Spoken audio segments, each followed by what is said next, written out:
Baik, Assalamualaikum warahmatullahi wabarakatuh. Salam sejahtera bagi kita semua. Om Swastiastu, Namo Buddhaya, dan salam kebajikan. Selamat pagi, salam sehat, dan juga salam olahraga. Yang saya hormati Bapak Ibu, para hadirin, dan mungkin ada Bapak Ibu dosen, para guru besar juga, Bapak Ibu doktor, dan juga mungkin mahasiswa.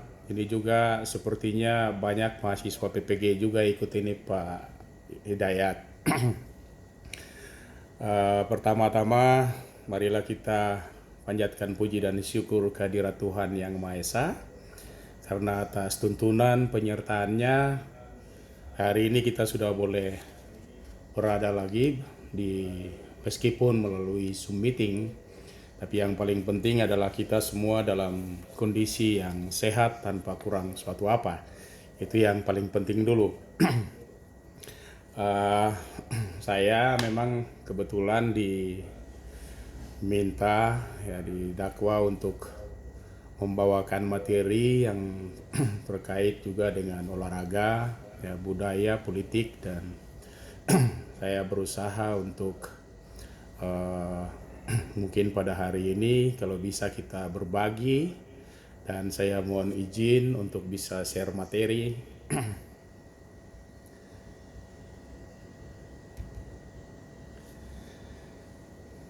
Apakah sudah bisa terlihat?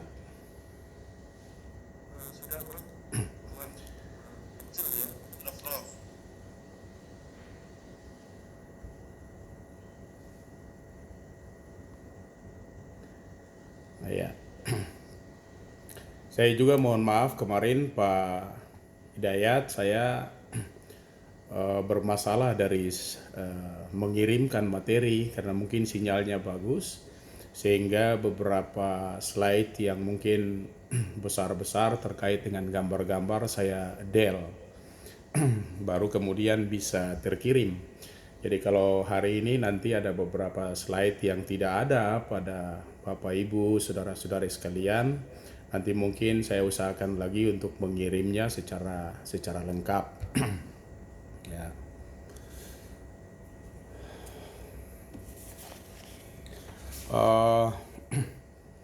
Hari ini kita akan membahas, ya, terkait dengan sport, culture, and politik in society, dan bicara tentang sport, ya, olahraga maupun budaya dan politik di dalam kehidupan kita di era ini.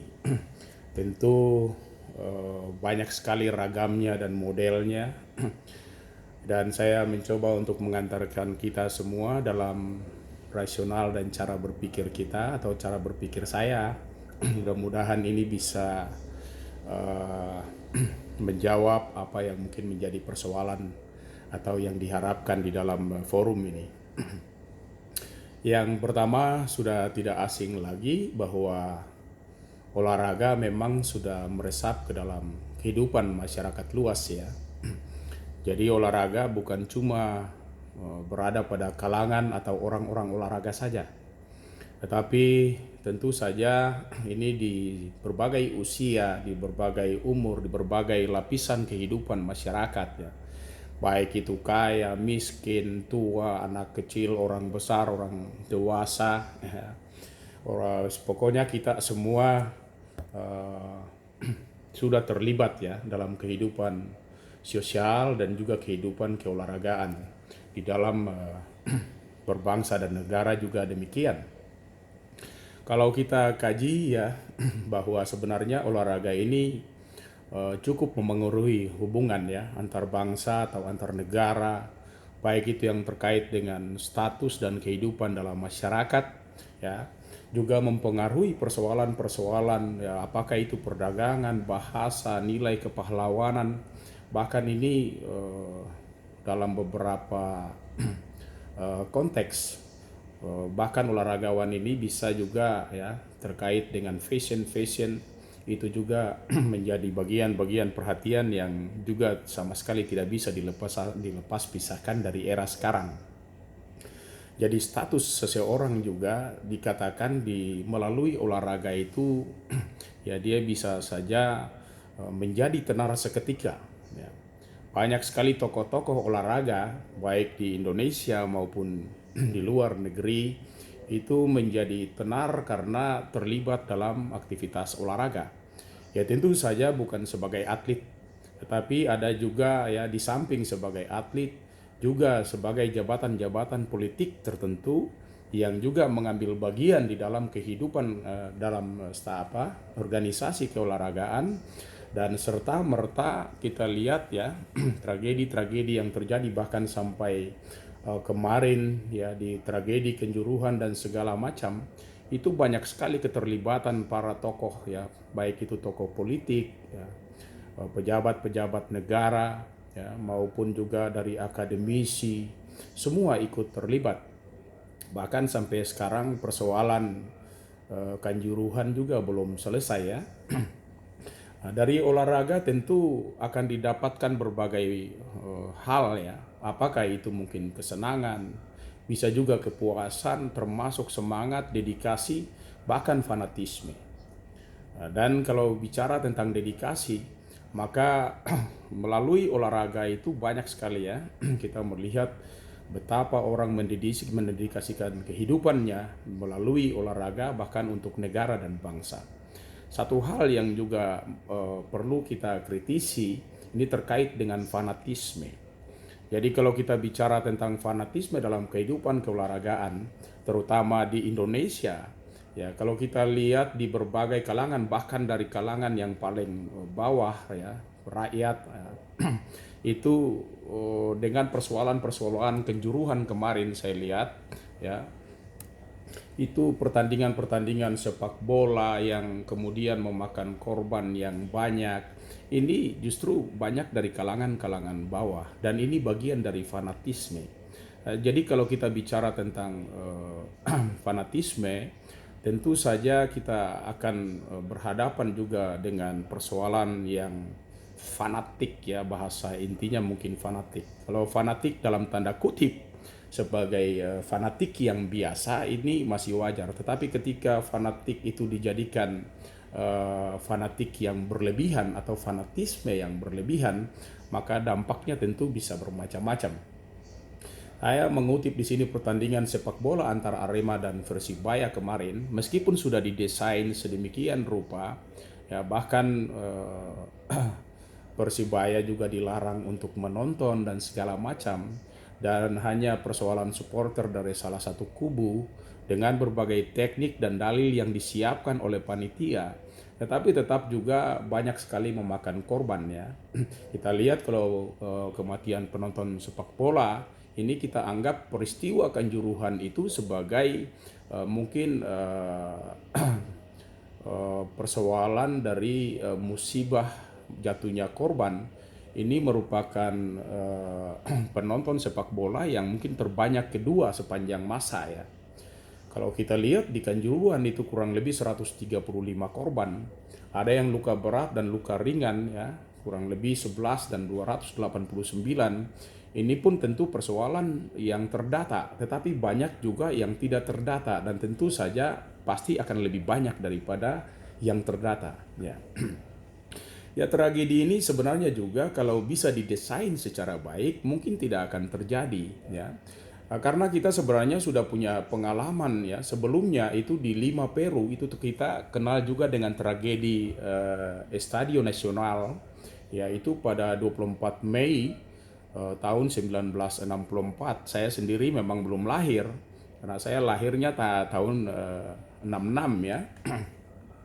Itu bahkan sudah menimbulkan banyak korban, dan hingga saat ini ya mereka di sana menjadi urutan pertama dari sisi baik korban ya. Kalau kita lihat di situ ada kurang lebih 328 korban, dan juga ada kurang lebih 500 orang yang juga menjadi cedera dan lain-lain. Dan penyebabnya itu adalah gas air mata. Padahal memang kalau secara aturan, baik itu statuta FIFA dan organisasi-organisasi keolahragaan, terutama aturan-aturan yang terkait dengan olahraga, itu sebenarnya tidak memperbolehkan ya. Ada gas air mata di dalam stadion ya.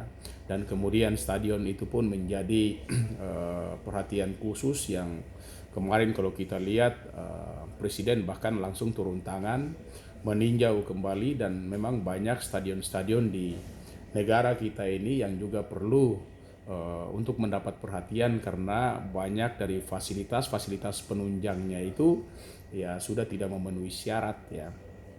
Kalau dari sisi akreditasi, misalnya pintu-pintu keluar kemarin yang menjadi penyebab banyaknya korban itu, pintu di stadion-stadion itu kan harusnya dibuka ke arah luar ya, atau harus bisa jadi jangan dibuka ke arah dalam lapangan tapi harus dibuka ke arah luar.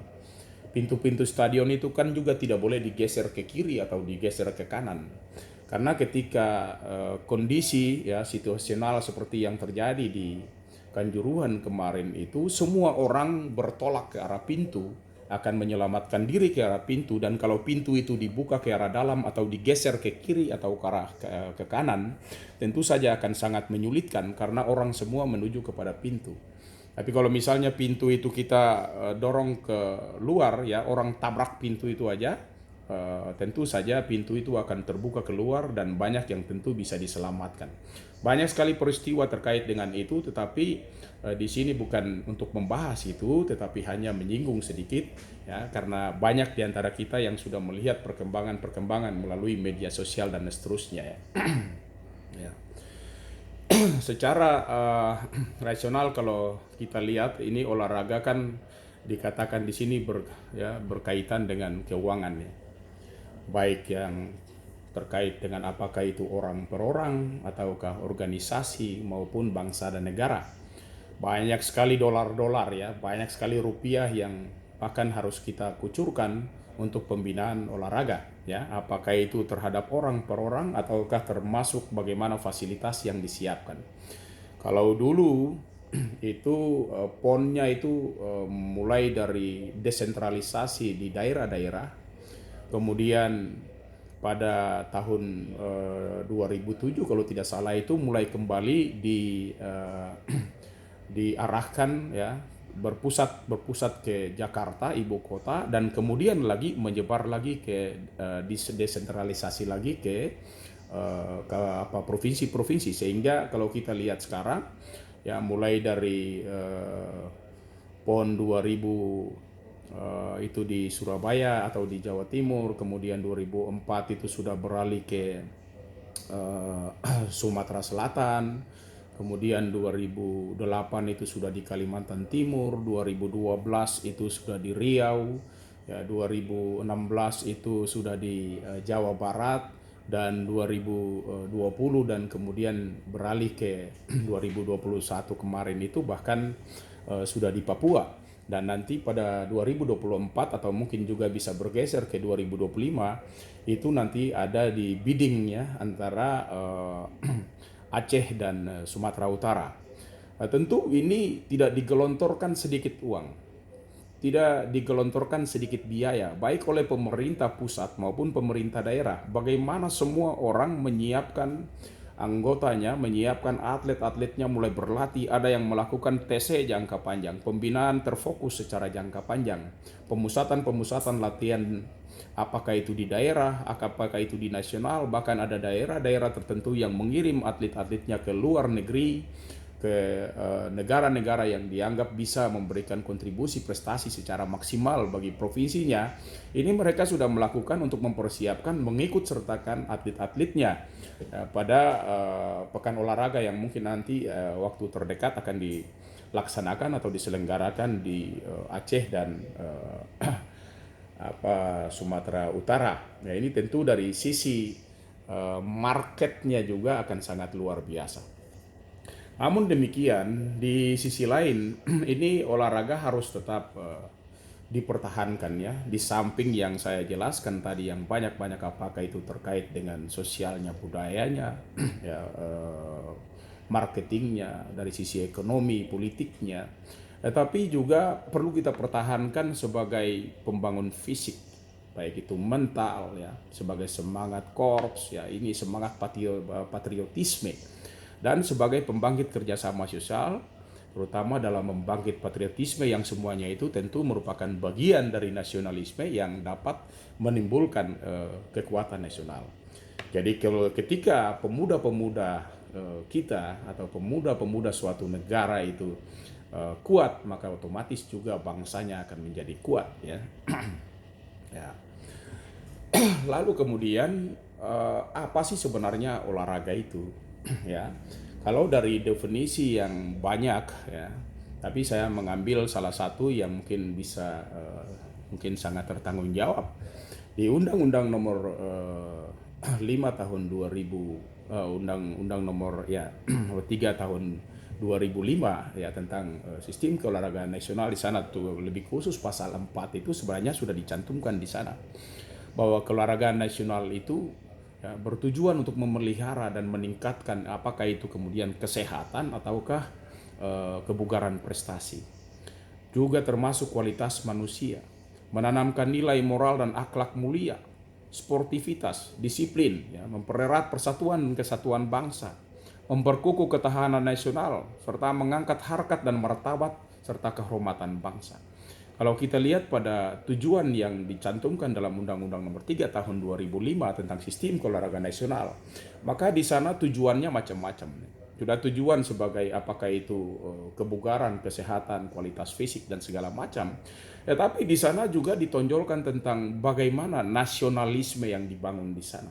Jiwa patriotisme daripada seluruh rakyat ya. Kalau kita undang-undang ini otomatis mengatur tentang Indonesia dari sisi keolahragaan, maka tentu melalui keolahragaan kita berharap bahwa kita mendapatkan nilai-nilai nasionalisme yang tinggi dari seluruh masyarakat Indonesia. Apakah itu sebagai pelaku olahraga ataukah dia sebagai masyarakat biasa, itu semuanya tidak terlepas ya dari apa yang diharapkan oleh Undang-Undang Nomor 3 itu. Kalau terkait dengan kesinambungan olahraga, itu di undang-undang apakah itu Undang-Undang Nomor 3 Tahun 2005 ataukah kemudian diperbaharui di Undang-Undang Nomor 11 Tahun 2022 yang baru saja diluncurkan, bahkan belum memiliki kelengkapan dari sisi aturan-aturan misalnya peraturan pemerintahnya. Tetapi secara mendasar kita bisa melihat bahwa di aturan baik itu di Undang-Undang Nomor 3 maupun kemudian Nomor 11 Tahun 2022 ini semua mengisyaratkan bahwa olahraga itu terbagi atas 3. Ya, jadi ada olahraga prestasi, olahraga pendidikan, dan olahraga masyarakat.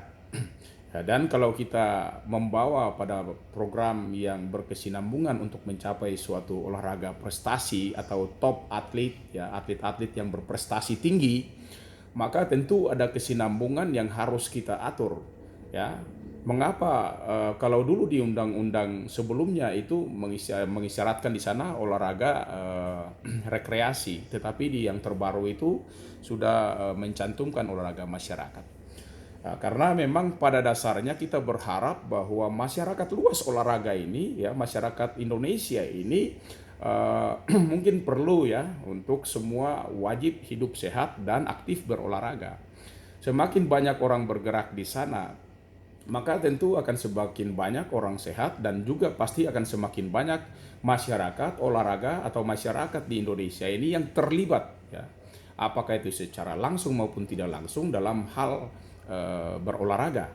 Dan kemudian ketika kita bawa ke olahraga pendidikan, apakah itu mulai dari SD, SMP, SLTA bahkan sampai ke perguruan tinggi, ya kalau kita lihat di sana banyak yang sudah ada golden age di sana. Banyak atlet-atlet yang sudah bisa berprestasi secara tinggi di sana.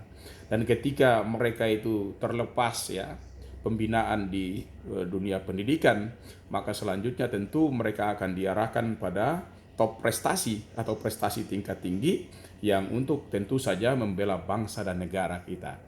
Jadi secara berkesinambungan kita berharap bahwa apa yang diharapkan oleh undang-undang ya, baik itu nomor 3 maupun nomor 11 tahun 2022 ini dengan sangat jelas itu mengharapkan kita pembinaan sejak awal di dalam masyarakat bahkan sampai tingkat nasional ya. Terkait dengan itu, olahraga prestasi dikatakan di sini adalah olahraga yang membina dan mengembangkan olahragawan secara terencana, ya, berjenjang dan berkelanjutan melalui kompetisi untuk mencapai prestasi tinggi dengan dukungan ilmu pengetahuan dan teknologi keolahragaan.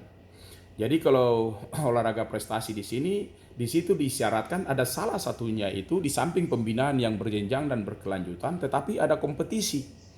Ya, jadi kita berharap melalui kompetisi-kompetisi, apakah itu melalui multi event ataukah itu melalui yang single event, tapi pada tujuannya semua adalah untuk mencapai prestasi tinggi dan pada akhirnya akan membawa nama bangsa dan negara kita tercinta ini ke event-event yang lebih tinggi lagi, ke internasional. Gitu. Maka kalau melihat terkait dengan bagaimana frekuensi kompetisi kalau kita bangun, karena banyak rata-rata ya kita ini berada di dalam organisasi keolahragaan tetapi hanya sebatas nama saja, mungkin mohon maaf bagi mungkin siapapun kita, politisi atau kemudian praktisi yang lain, termasuk juga mungkin para akademisi ya, banyak kita ada di dalam organisasi keolahragaan ini tapi kita lupa bahwa banyak aspek yang kita bangun, bisa kita bangun. Ya, misalnya salah satu contoh saja dari frekuensi kompetisi, kalau kita mau menggalakkan kompetisi secara bagus, maka di kelas atau di klaster daerah itu saja sudah banyak sekali kompetisi yang bisa kita kembangkan di sana. Ya, katakanlah di kelas daerah itu ada ada porprov ya, ada pekan olahraga provinsi. Ya, dan itu bisa dilakukan sesuai undang-undang itu setiap 2 tahunnya. Tetapi ada sebagian daerah, sebagian provinsi bahkan melakukannya 4 tahun sekali. Bahkan ada yang mungkin sama sekali belum pernah menyelenggarakan porprov. Porprov ini sebenarnya sama dengan dulu yang kita kenal dengan Porda ya, pekan olahraga daerah. Sampai sekarang saya lihat Jawa Barat ya itu pun masih menggunakan Porda. Provinsi-provinsi yang lain menggunakan porprov, pekan olahraga provinsi. Kami di Maluku, saya justru sempat menamakan bukan porprov tapi popmal ya, pekan olahraga provinsi Maluku, dan sekarang kami sedang menjelang popmal ke 4 ya, nanti tanggal 17 sampai tanggal 27 November besok lusa ini. Ya, di bawah itu, di samping apakah itu Porda, Porprov atau itu Popmal, ada juga yang namanya Porkap dan Porkot. Ya. Ini pekan olahraga di kabupaten kota. Ya, di setiap kabupaten kota di Indonesia ini sebenarnya wajib juga menyelenggarakan itu, tapi sampai sekarang tidak banyak yang menyelenggarakan.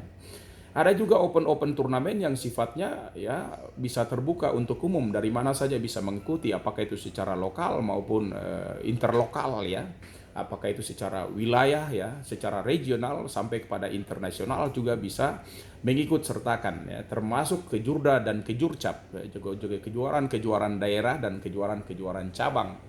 Di nasional kita kenal ya banyak juga single event dan multi event dari masing-masing ya, cabur.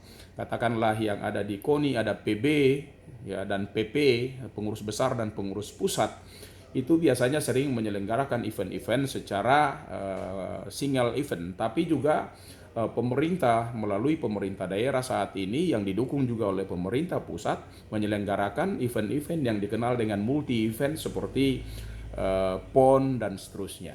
Dan itu sudah dilakukan di mana-mana. Di internasional juga begitu ya. Ada SEA Games, ada Asian Games, ada Olympic Games ya, dan juga ada kejuaraan dunia yang sifatnya single event. Ini semua sebenarnya mempunyai kontribusi tersendiri ya. Sedangkan kalau kita bicara tentang olahraga pendidikan, ini olahraga yang dikatakan adalah pendidikan jasmani dan olahraga yang dilaksanakan sebagai bagian dari proses pendidikan. Jadi ini dilakukan secara teratur dan berkelanjutan untuk memperoleh apakah itu terkait dengan knowledge-nya, ya, apakah itu terkait dengan afeksinya atau juga terkait dengan psikomotor. Nah, ini yang tujuan olahraga pendidikan itu arahnya ke sana. Sehingga seyogianya kalau kita melakukan event-event kompetisi yang klasternya adalah olahraga pendidikan, tetapi kita membina mereka dengan tujuan olahraga prestasi, maka ini juga perlu kita perhatikan ya. Ya. Di sisi lain yang berikut tadi adalah olahraga masyarakat. Ya, kayaknya kalau kita dikatakan di sini bahwa olahraga masyarakat itu olahraga yang dilakukan oleh masyarakat, baik itu dengan kegemaran atau kemampuan yang tumbuh dan berkembang sesuai dengan kondisi dan nilai-nilai budaya masyarakat setempat. Apakah itu yang terkait dengan kesehatan, kebugaran, kegembiraan, atau juga yang terkait dengan ritual-ritual, ya, terkait dengan adat dan tradisi dari wilayah setempat. Ya, ini olahraga masyarakat ini banyak sekali. Kalau di Indonesia ini saya melihat salah satu penelitian terbaru dari salah satu dokter kita yang ada di Jawa Barat itu bahkan menemukan olahraga tradisional ini ada kurang lebih 3.000 jenis olahraga tradisional yang bisa memperkaya sekaligus sebagai muatan sport tourism di dalamnya untuk membangun olahraga melalui pariwisata. Itu juga banyak. Di dalam olahraga masyarakat itu ada yang kita kenal dengan olahraga tradisional. Ya. Ini kegiatan olahraga yang berlandaskan nilai-nilai dan sosial budaya di dalam masyarakat. Jadi tujuannya bisa ritual, ya, untuk sebagai tradisi yang dilakukan turun-temurun dan dilakukan juga berkelanjutan, baik itu secara lokal maupun nasional, bahkan sampai ke internasional. Kita lihat sekarang bahkan sampai di tingkat internasional itu ada Tavisa, ya. Dan mulai dari tingkat-tingkat provinsi, ya, tingkat nasional itu semua ada kita pertandingkan secara bertahap setiap 2 tahunnya.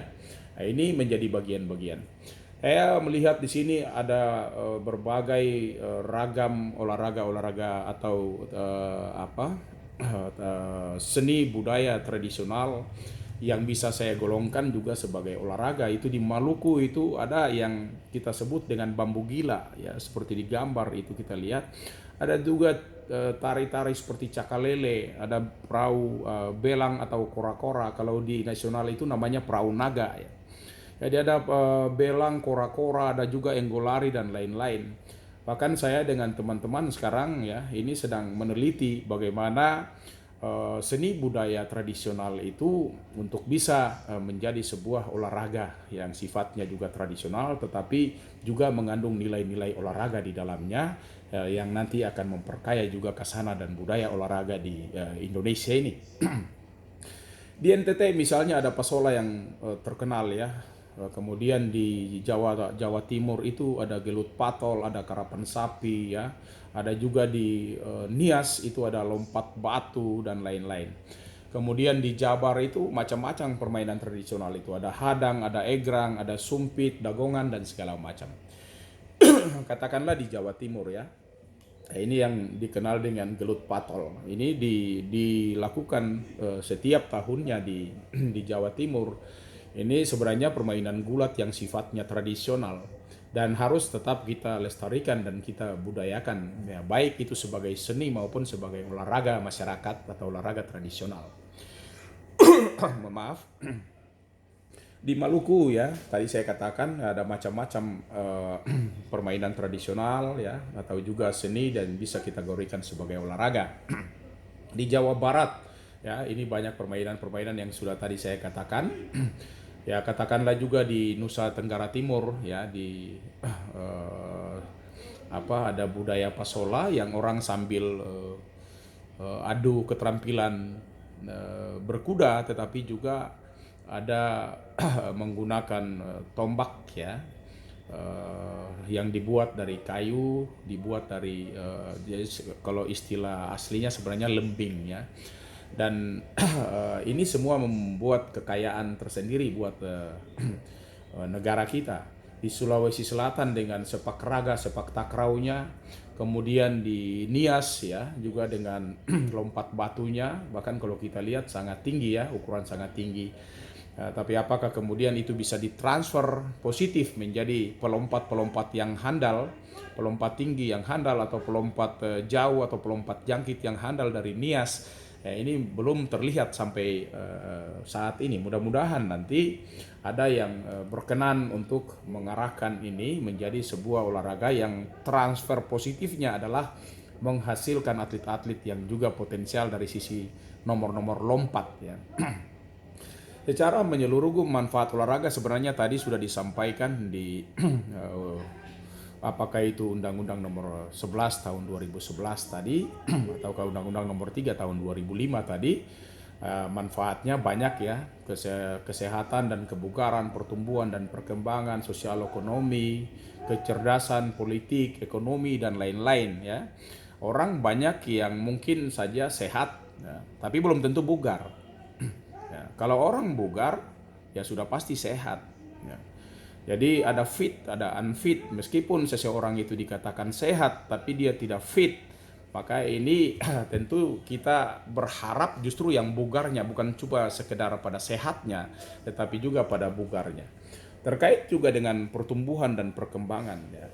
Kalau olahraga ini kita lakukan secara baik, maka bisa merangsang pertumbuhan dan perkembangan ya. Baik fisik maupun mental dan psikis kita itu bisa ikut berkembang. Secara sosial ekonomi juga demikian ya, orang bisa kemudian menjadi kaya dan seterusnya ya, bisa menggunakan olahraga sebagai bisnis ya. Dari sisi politik dan ekonomi juga demikian ya. Jadi ini ya hal-hal yang mungkin perlu kita ketahui.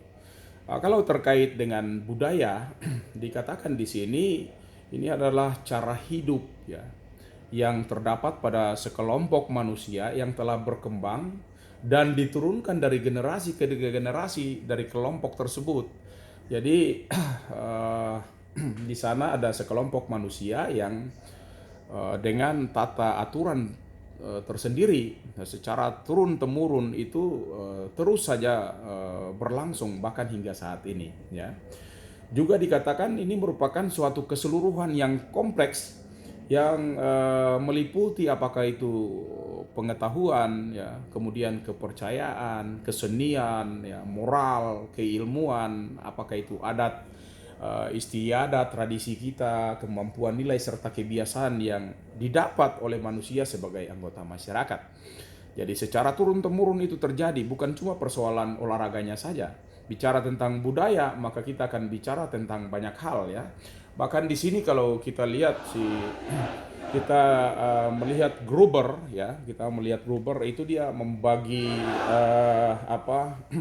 olahraga ini menjadi kebudayaan atau budaya ini menjadi kurang lebih 7 bagian yang penting ya. 7 bagian penting.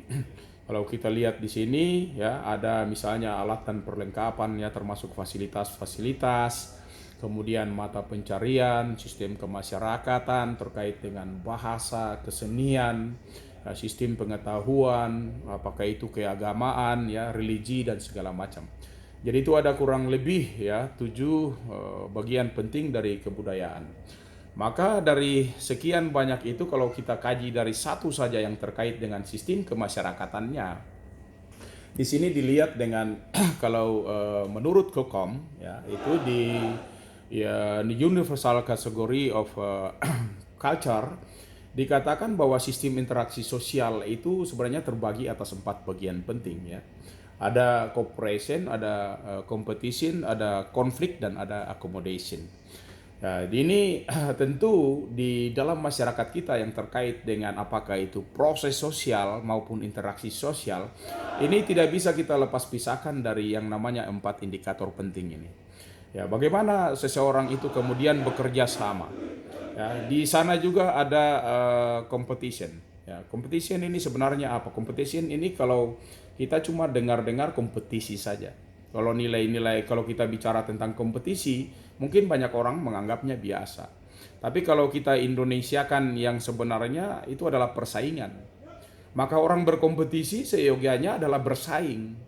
Nah, tinggal kita bagaimana, apakah dalam kehidupan keseharian kita, di dalam kehidupan kemasyarakatan kita, secara ketika kita berinteraksi sosial dengan orang lain, ketika ada kumpulan massa, ketika kita berada di dalam komunitas tertentu, berada dalam wadah tertentu, berada dalam lembaga-lembaga tertentu, maka suka atau tidak suka, kita itu dituntut untuk harus berkompetisi.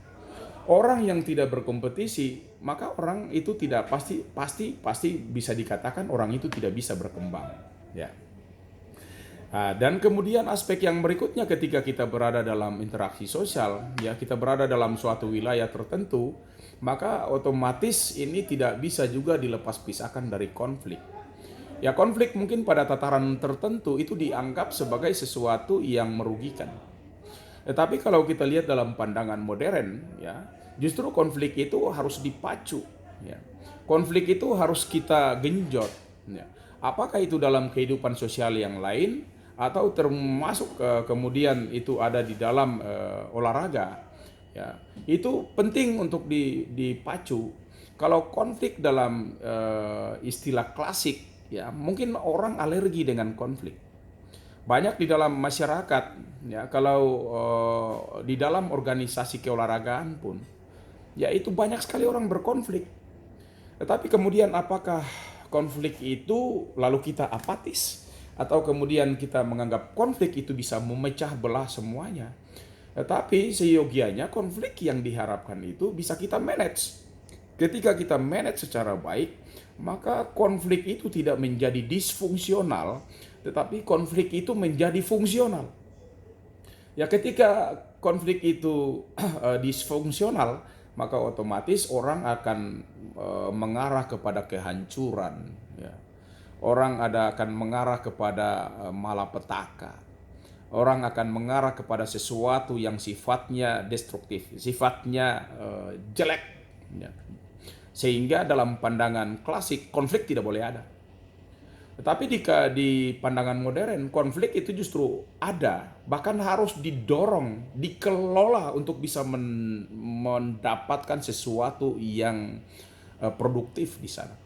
Maka melalui konflik itu diharapkan seseorang bisa bekerja, bisa berfungsi secara baik dan bisa berkompetisi secara baik untuk mendapat sesuatu yang positif di sana. Jadi kalau konflik di era dulu memang dianggap malapetaka. Tidak boleh ada. Tapi kalau konflik di era ini justru harus didorong. Terjadi konflik ketika orang mulai berkonflik, maka si A yang datang setiap hari tidur-tiduran di kantor, dia tidak pernah akan bisa tidur di kantor lagi. Karena ada si B yang selalu memantau perkembangannya dia. Bahwa ini orang ini datang di kantor kok setiap hari kerjanya cuma tidur aja gitu. Ada orang yang datang berkantor, katakanlah di KONI gitu. Mungkin ada orang datang berkantor di KONI. Kalau kita semua sama persepsinya, sama pendapatnya, semua berteman, tidak ada yang menjadi lawan, tidak ada yang bertentangan pendapat dengan kita, maka kita ke kantor, tugas kita adalah tidur-tiduran, nggak ada yang mengoreksi, nggak ada yang menegur, nggak ada, bodo amat gitu. Tetapi ketika ada kita pemimpin misalnya, ya seorang pemimpin dia mengerti bahwa dia akan menggerakkan orang-orang yang ada di dalam itu supaya bisa produktif, maka mungkin seorang pemimpin akan jeli, dia bisa memasang orang, ya mungkin bisa melakukan rolling jabatan, dia juga bisa melakukan diklat-diklat tertentu, tetapi dia juga bisa memasang salah satu personil yang mungkin tidak disukai oleh teman-teman anggota yang lain. Sehingga dengan demikian orang-orang yang merasa di dalam organisasi itu ketika mau tidur-tiduran, mau santai di dalam organisasi, itu justru mereka merasa tidak nyaman karena ada yang memantau perkembangannya. Tentu ini yang juga menjadi perhatian kita semua ya. Yang berikut juga terkait dengan accommodation. Ini kita butuh mengakomodasi berbagai masukan, berbagai penyesuaian harus dilakukan. Apakah itu secara internal maupun secara eksternal penting ya untuk dilakukan. Ini budaya-budaya ini tertentu kita katakan bahwa nilai-nilai budaya dalam interaksi sosial ini di dalam olahraga itu mengandung nilai yang sangat luar biasa. Di wilayah-wilayah tertentu, katakanlah di Maluku atau mungkin juga di wilayah-wilayah timur gitu ya. Di wilayah-wilayah timur, kalau orang tidak berkonflik, ya saya di dalam disertasi saya meneliti di Maluku, khususnya di Maluku ya, bahwa di Maluku itu kalau orang tidak berkonflik, maka prestasi olahraga di Maluku itu tidak berkembang. Prestasi olahraga di Maluku itu menjadi stagnan.